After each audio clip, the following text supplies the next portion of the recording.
c'est notre moteur interne, celui qui fait marcher notre organisme. Mais que se passe-t-il lorsque notre cœur cesse de battre correctement? C'était comme si j'avais une bombe à retardement à l'intérieur de mon corps. Les maladies cardiaques sont une des causes de mortalité les plus fréquentes en Allemagne. En cas d'infarctus, le myocarde se détériore de minute en minute et cela peut entraîner le décès. Mais avec une prise en charge plus rapide, de nombreux drames pourraient être évités chaque année.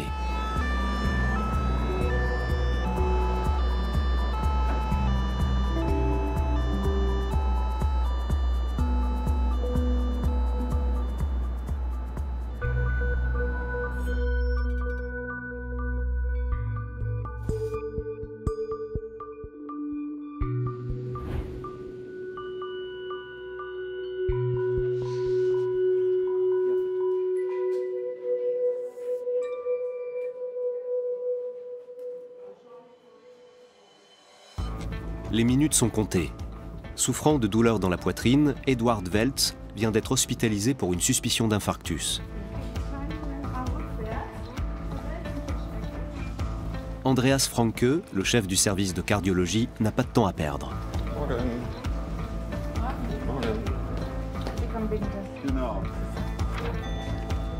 Il doit savoir au plus vite si ce patient de 70 ans présente des antécédents cardiaques. Allez-y doucement, ne vous précipitez pas. Très bien. Monsieur Welz, vous pouvez remonter un peu? C'est ici, dans cette salle spécialement équipée, appelée salle de cathétérisme, que le cœur du septuagénaire va être examiné afin de déterminer s'il s'agit bien d'un infarctus.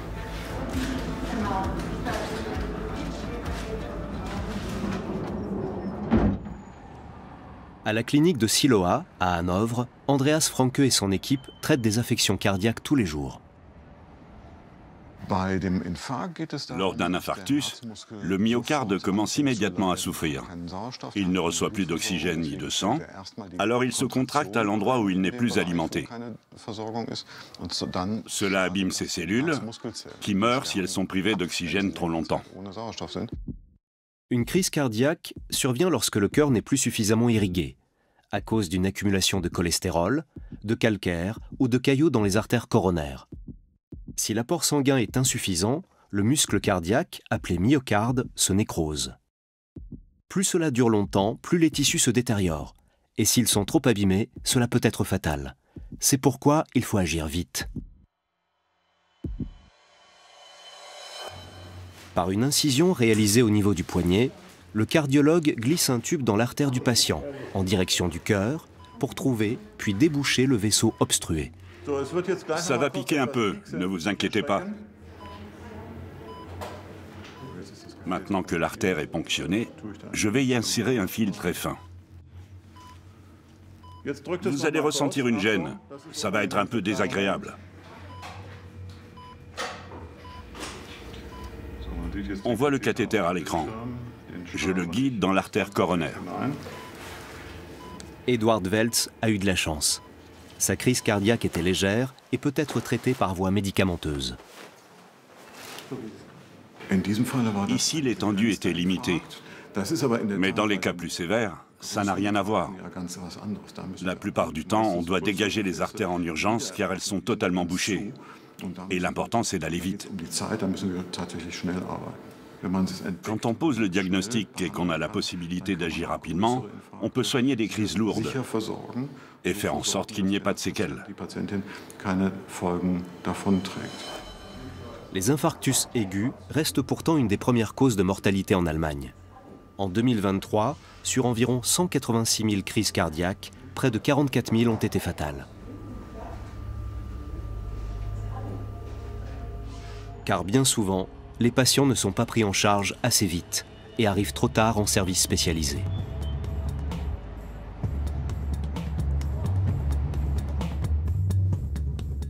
Une ambulance est en route. La chaîne de secours est complexe. Elle mobilise jusqu'à 15 personnes. De l'appel d'urgence au traitement hospitalier. Et à chaque étape, de précieuses minutes peuvent être perdues, sans même que personne ne s'en rende compte. J'étais moi-même persuadé qu'on s'en sortait plutôt bien. Mais quand on a commencé à chronométrer les différentes phases et à déterminer combien de patients allaient directement en salle d'intervention, le bilan s'est avéré très mauvais. À présent, le cardiologue sait quels sont les moments critiques qui peuvent coûter cher aux victimes d'infarctus. Souvent, ces dernières sont d'abord emmenées aux urgences ou en unité de soins intensifs, où elles doivent ensuite attendre un traitement adéquat. Mais parfois, il arrive qu'aucune salle de cathétérisme ne soit disponible. Andreas Franke veut que les malades arrivent plus rapidement dans son service. À Hildesheim, près d'Hanovre, un projet a permis d'accélérer la chaîne de soins, simplement en mesurant les temps d'intervention. Il a donc souhaité que sa clinique participe au protocole. Ce n'est pas évident de convaincre une équipe de fournir un travail de documentation supplémentaire. Ça peut être interprété à tort comme une forme de contrôle du personnel. Mais il faut rassurer les soignants en leur expliquant que l'objectif n'est pas de les blâmer, mais d'optimiser le processus et les temps de traitement. Le cardiologue peut compter sur son équipe. Il a également incité les autres hôpitaux d'Hanovre à rejoindre l'initiative. Ici, la concurrence a laissé place à la coopération, une exception dans le système de santé allemand.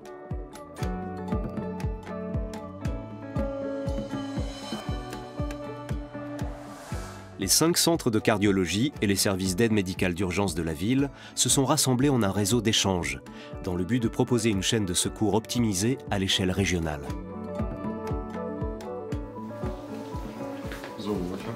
Voici l'électrocardiogramme et le compte-rendu de cathétérisme du patient. Il manque juste le lieu d'intervention. La principale nouveauté, les secouristes et les soignants doivent renseigner la durée des différentes étapes du processus. Jan Fürste est chargé d'analyser leur compte-rendu.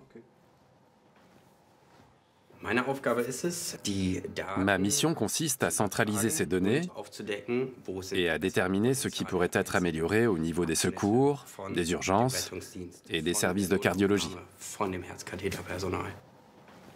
Ce travail permet de visualiser les temps d'intervention et de repérer les dysfonctionnements. Au début, seuls 10% des infarctus étaient directement traités en salle de cathétérisme.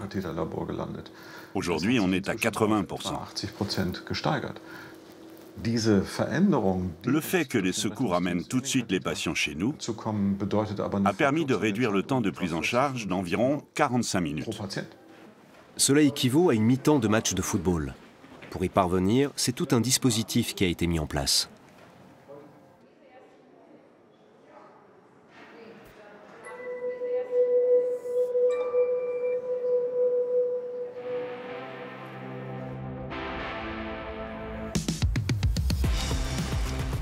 Avaler les kilomètres à vélo et pédaler sans crainte. Il y a quelques années, c'était encore impensable pour Liliane Kotzik. En cas d'effort physique ou de vive émotion, son pouce accélérait et son cœur s'emballait.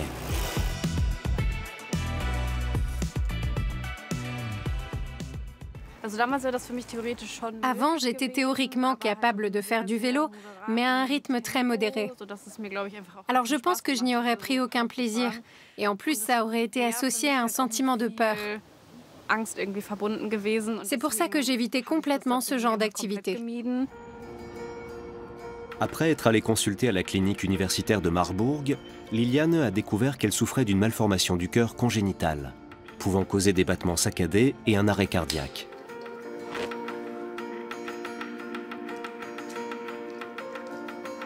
Pour espérer survivre à un infarctus, elle aurait dû être immédiatement réanimée par massage cardiaque. C'était comme si j'avais une bombe à retardement à l'intérieur de mon corps. Même si les médecins m'avaient dit que la probabilité qu'il m'arrive quelque chose était très faible, ça m'angoissait beaucoup parce que je ne pouvais rien faire. Relâchez votre bras et quand ça gonfle, ne parlez plus. En Allemagne, les services d'aide médicale d'urgence mettent en moyenne 7 minutes à intervenir pour un arrêt cardiaque. Un délai déjà trop long. Car tant que la victime n'est pas réanimée, ses chances de survie diminuent de 10% par minute. Passé la barre des 10 minutes, le pronostic vital est nul. Je savais que même dans mon entourage, c'était un problème, parce que les gens n'étaient pas formés aux gestes de premier secours. Je me suis dit que ça devait être représentatif de la société et ça m'angoissait vraiment beaucoup. Les craintes de Liliane étaient justifiées. Seuls 51% des Allemands sont capables de réanimer une personne en arrêt cardiaque, contre 62% en France. Au Danemark et en Norvège, plus de 75% de la population est en mesure de pratiquer un massage cardiaque, augmentant ainsi les chances de survie.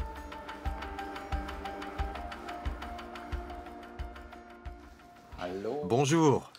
Bonjour. Je suis content de vous voir. Moi aussi. Entrez.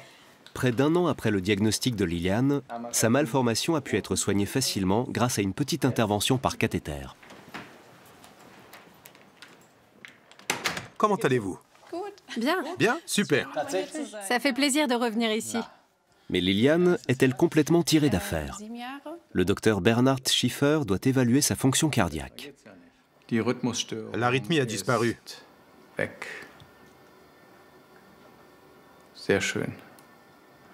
C'est très bien. Il n'y a pas non plus d'anomalie en effort intense.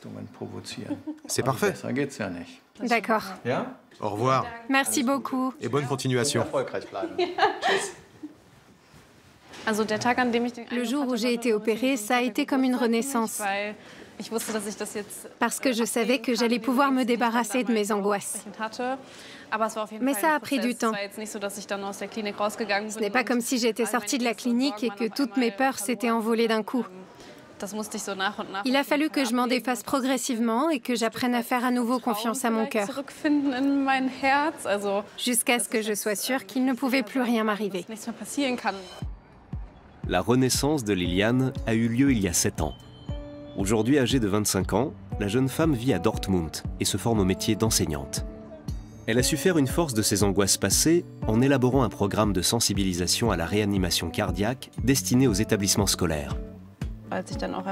Quand j'ai appris que dans certains pays, les techniques de réanimation étaient enseignées à l'école, je me suis demandé pourquoi ce n'était pas le cas en Allemagne. C'est comme ça que j'ai eu l'idée de ce projet et que je me suis engagée pour que le sauvetage cardiaque soit intégré dans les programmes scolaires. Mais comment parvenir à changer les choses sur le plan politique? C'était ma toute première publication, celle qui m'a permis de présenter officiellement mon projet. J'ai commencé de manière un peu insouciante, on va dire. Je me suis lancée, j'ai écrit à un député de ma circonscription et j'ai discuté avec lui. Ensuite, j'ai écrit à un député d'un autre parti et de fil en aiguille, j'ai contacté un peu tous les courants politiques. Et évidemment, j'ai aussi échangé avec les écoles. Elle a ainsi découvert que la région de Rhénanie du Nord-Westphalie avait mis en place un projet pilote en 2017, visant à apprendre la réanimation aux enseignants et aux élèves. Liliane a fait en sorte que son ancien établissement puisse y participer. Au bout d'un moment, le projet pilote est arrivé à échéance. Alors j'ai tenu à lancer une pétition pour qu'il soit prolongé, ou bien pour que le dispositif devienne obligatoire. Liliane a fini par récolter plus de 1000 signatures, qu'elle est allée déposer en personne au Parlement régional de Düsseldorf. À l'époque, la députée Susanne Schneider l'avait même invitée à s'exprimer en tant que spécialiste de la réanimation.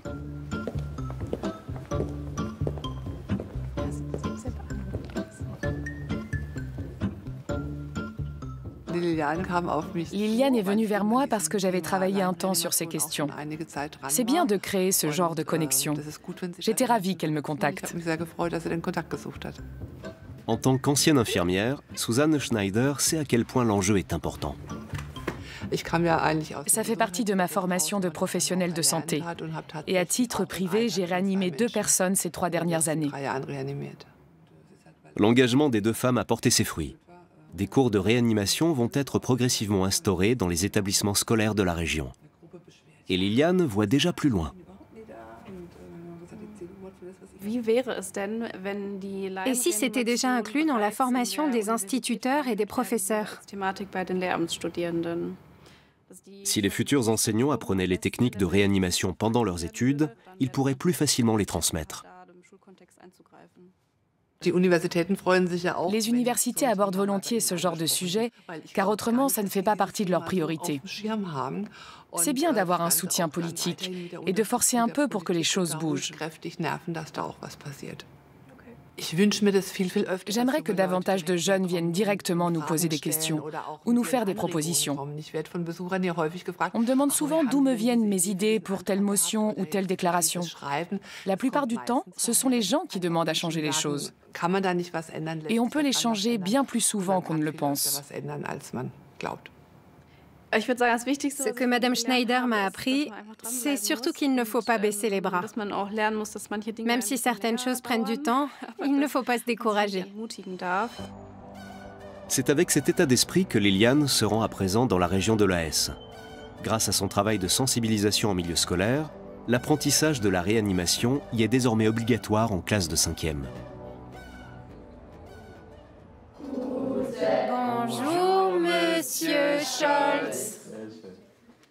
Au collège Georg August Zinn, Liliane va initier les élèves aux gestes qui sauvent avec l'aide d'Adrian Knecht, un secouriste de la Croix-Rouge. Aujourd'hui, on va parler d'arrêt cardiaque. Les chiffres pourraient être beaucoup moins élevés si plus de gens savaient comment venir en aide aux victimes. Comment réagir en cas d'urgence? Pour le savoir, les adolescents sont mis en situation. Je fais quoi si ça arrive vraiment? Oui? J'essaie de lui parler. Vas-y. Madame? Madame? Liliane? Plus fort. Madame? Eh oh! Secoue-lui l'épaule. Vas-y franchement. On vérifie la respiration. Voilà. Alors, elle respire? Non. Et maintenant? J'aurais peur de devoir sauver quelqu'un pour de vrai. Retten würde, also mit der Herzdruckmassage. Alors que je n'ai jamais fait de massage cardiaque. Weil ich es ja noch nie gemacht habe. On risque d'oublier quelque chose, de mal faire ou d'aller trop vite et de ne pas réussir à aider la personne. Je trouve que c'est important d'apprendre ça en cours. Il ne faut pas avoir peur. Oui, il arrive que les côtes se cassent ou que le cartilage se déchire. Mais mieux vaut avoir une côte cassée que mourir. Vous êtes tous capables de le faire. Il faut juste se lancer. Le principal objectif de l'atelier est de surmonter les appréhensions. À votre avis, dans la région, combien de temps les secours mettent-ils à intervenir? Oui, toi, en blanc? 10 à 15 minutes. D'accord. Réfléchissez à ce qui se passe pendant ce temps. Il faut 1 minute pour appeler les secours. 1 minute le temps qu'ils se mettent en route, et il ne reste plus que 8 minutes. Mais si le cerveau n'est plus alimenté, il ne peut pas survivre plus de 10 minutes. C'est pour ça que c'est très important que quelqu'un puisse faire un massage cardiaque en attendant. Est-ce qu'il est endormi ou inconscient? On met une main ici et l'autre par-dessus avec les doigts entrelacés. Le secouriste montre les gestes aux élèves, qui devront ensuite les reproduire.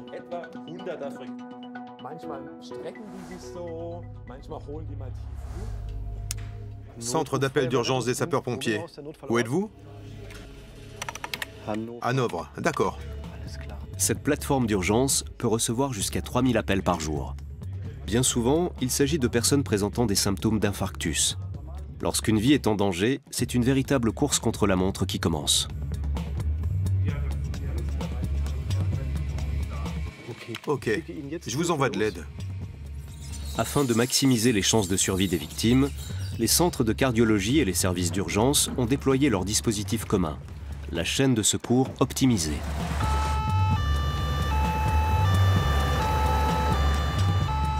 Sur place, un électrocardiogramme est immédiatement réalisé, afin de confirmer le diagnostic et d'éviter de passer par les urgences. On va faire un électrocardiogramme, place une électrode ici. Le patient est ensuite transféré vers la première salle de cathétérisme disponible. En temps normal, les secouristes devraient appeler les hôpitaux un par un. Mais ici, il existe une solution plus efficace. On utilise une application qui nous permet de voir quel service a de la place et d'aller directement dans le bon hôpital. Ça va beaucoup plus vite. Les secouristes appellent ensuite le service indiqué sur l'application. Ainsi informés, les équipes peuvent se préparer à intervenir. La salle de cathétérisme est libre. Je préviens mes collègues. Ce système permet aux malades et aux médecins de gagner un temps précieux. En cas d'occlusion artérielle, il faut agir dans un délai maximal de 90 minutes.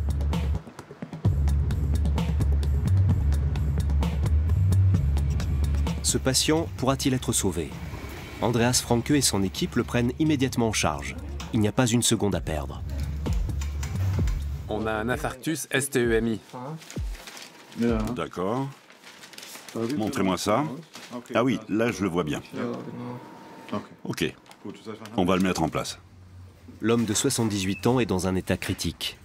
Jusqu'ici, la chaîne de secours a parfaitement fonctionné. Tout est désormais entre les mains du personnel médical. Combien de temps faudra-t-il pour nettoyer le vaisseau obstrué? Tandis que le chirurgien pratique l'intervention, Andreas Franke surveille les signes vitaux du patient. Il ne va pas bien. Il est en insuffisance respiratoire et un de ses poumons est congestionné. C'est pour ça qu'il a besoin de plus d'oxygène. L'artère qui irrigue la face antérieure du cœur est bloquée par un caillot. Mes collègues essaient de le retirer. En salle d'opération, l'artère est stabilisée à l'aide d'un stent. Ce petit cylindre métallique est posé au niveau du rétrécissement de l'artère, puis gonflé.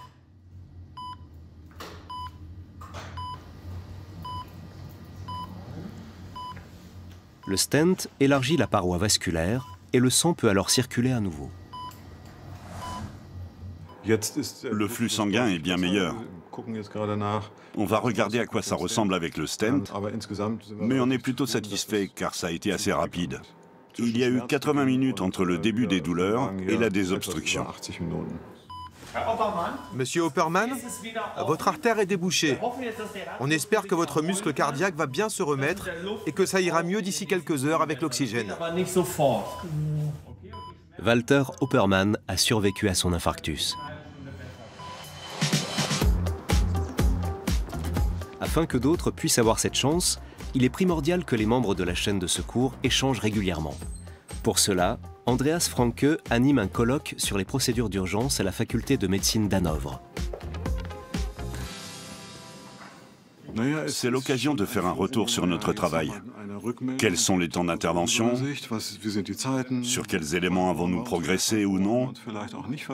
Que peut-on encore améliorer?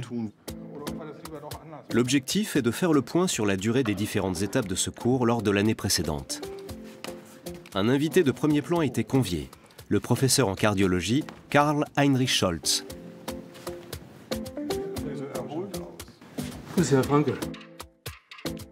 C'est lui qui a lancé ce projet d'envergure il y a 20 ans, à Hildesheim. Depuis, il fait la promotion de son système dans toute l'Allemagne. Une quarantaine de cliniques l'ont adopté à l'heure actuelle.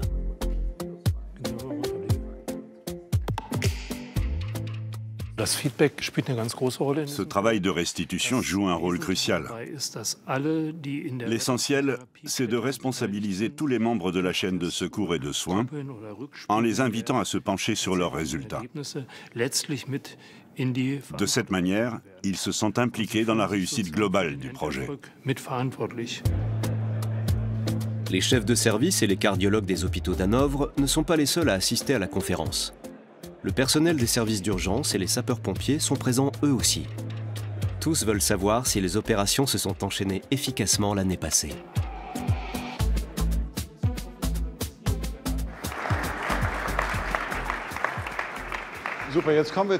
Nous allons maintenant regarder les résultats annuels à Hanovre. Les chiffres parlent d'eux-mêmes. Grâce à la coopération de tous ces acteurs, le nombre de personnes sauvées a augmenté. C'est un succès, notamment grâce à vos retours. Vous pouvez vous applaudir. En moyenne, le délai de traitement des victimes d'accidents cardiaques a été réduit de presque 18 minutes depuis le début du projet. Il y a 10 ans, 8,4% des patients mouraient, contre 6,5% aujourd'hui, soit près d'un quart de moins. C'est fantastique de voir qu'on peut optimiser les procédures et diminuer le nombre de décès simplement en communiquant. Communication et relevé détaillé des temps d'intervention. En appliquant ces deux méthodes, les hôpitaux allemands pourraient sauver beaucoup de vies supplémentaires.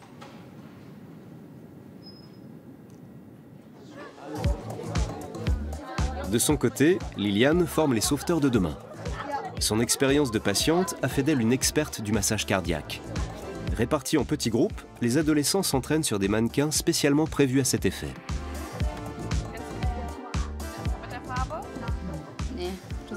Si tu le fais comme il faut, une petite lumière s'allume ici. Si ça s'allume sur les côtés, c'est bien aussi. Tu peux vraiment appuyer. Oui, très bien. Quand tu n'en peux plus, laisse quelqu'un prendre le relais. À travers la pratique, les élèves apprennent qu'il est important de masser énergiquement et de garder un certain rythme. Un signal lumineux leur indique s'ils exécutent les gestes correctement. Regarde, ça s'allume. Oui, c'est super. Regardez, vous voyez la lumière sur la tête? C'est un peu difficile au début. Mais après, ça va mieux. La technique consiste à effectuer entre 100 et 120 compressions par minute au centre du thorax, en l'enfonçant de 5 à 6 cm. Sur les plateformes musicales, on trouve des tas de playlists avec des chansons qui ont exactement le bon rythme. Staying Alive et Highway to Hell sont de grands classiques. Mais il suffit de choisir une chanson qui nous met dans un bon état d'esprit.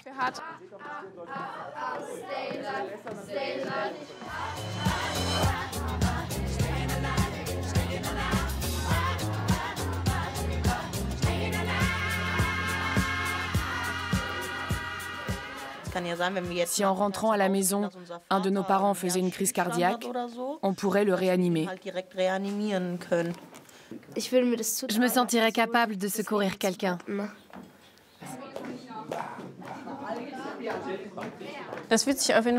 C'est vraiment génial que le projet aille aussi loin et que la région de la Hesse ait intégré aussi rapidement cette thématique dans ses programmes scolaires. Je suis super contente. C'est un plaisir d'être ici, de voir les résultats et de constater que les élèves comprennent à quel point c'est important. C'est génial. Qui sait sauver une vie ici? Tout le monde peut sauver une vie. Est-ce qu'on peut faire mal? Non! Super! Avec son projet, Liliane a accompli bien plus qu'elle n'aurait pu l'imaginer. Elle a sensibilisé un grand nombre de personnes au sauvetage cardiaque. La peur ne fait plus partie de son quotidien et elle peut profiter pleinement de la vie avec ses amis. Alissa, son ancienne camarade de classe, a toujours été d'un grand soutien, notamment à l'époque où elle a découvert sa malformation du cœur.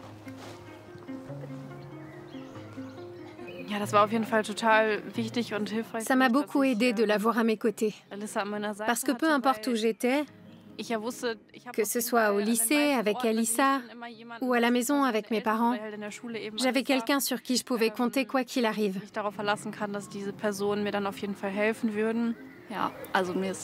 C'est super important pour moi que tu ailles bien. Alors je suis très contente que les choses se soient bien terminées. Je suis très fière de tout le chemin que tu as parcouru. Merci. Liliane a su tirer le meilleur de son passé médical tourmenté. Aujourd'hui, elle souhaite continuer à former un maximum de jeunes aux gestes qui sauvent et espère que d'autres régions d'Allemagne suivront le mouvement et lanceront des cours de réanimation dans les écoles. Car lorsque chaque minute est décisive, chaque personne qui ose aider compte.